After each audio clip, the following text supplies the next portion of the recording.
of New Jersey Moms for Liberty, Alexandra Bougher, along with media consultant Melissa Foss and author of Stepmoms Activated, Jacqueline Toboroff. All right, great to have all of you here with me on the couch. So much to talk about. First and foremost, Alexandra, you were at the New York screening last night. Yes. What'd you think? Your takeaway? I thought it was absolutely beautiful to see the grace of the First Lady. Everything was intentional. Everything that she does is meaningful. She always thinks about things, before she does anything. And you saw that with everything, whether it's a fashion pick, whether it's how to put, the dining at an inauguration dinner, but also the empathy that she has for everything that's going on in the world and the people that she would invite to help. There was a woman whose husband was in hostage, right? And you could see how deeply she felt for these people and what she wanted to do. And I believe she helped that husband about 12 days after her husband got in. So wow. she doesn't just talk about it, but she does it. She does. She has kind of this quiet power, I think, Jacqueline. And I think also what's interesting is we didn't hear a lot from Melania Trump during President Trump's first term. Obviously, she was more behind the scenes. She was with Barron, of course, at home. Understandably, he was still young. But also, she has done a lot more, not just in front of the camera, but also behind the scenes, even trying to reunite Ukrainian kids with their family, actually working with President Putin. He even wrote her a letter. Yeah, so I was at the premiere last night at the Kennedy Center, and it was amazing. And I'll tell you, it's 20 days into her life leading up to the inauguration, 20 days that the media got wrong. This isn't propaganda, it's history. She discusses some of those events in the film.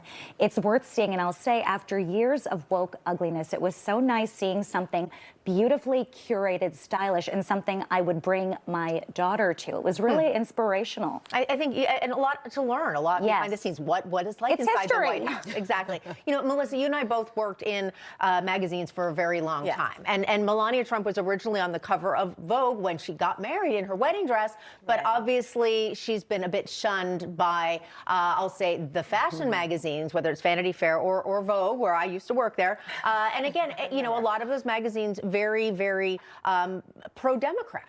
So do you think maybe this was her way of saying, okay, I don't care, I'm going to do it my way?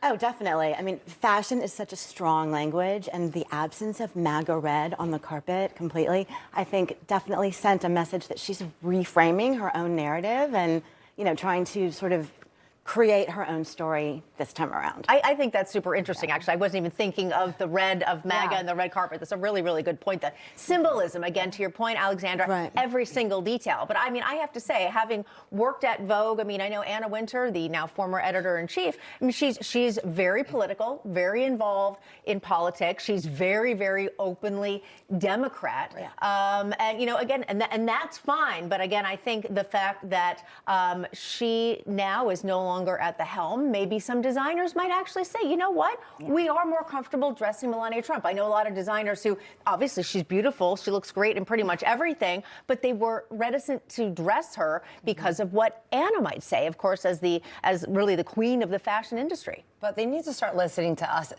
also as parents, because this is a role model. As you mentioned, you would bring your daughter. I would bring my children as well. And I was reading some of I think it was the IMBD ratings, and it said all these things that were not in the video at all, so that they would, have the kids not go there.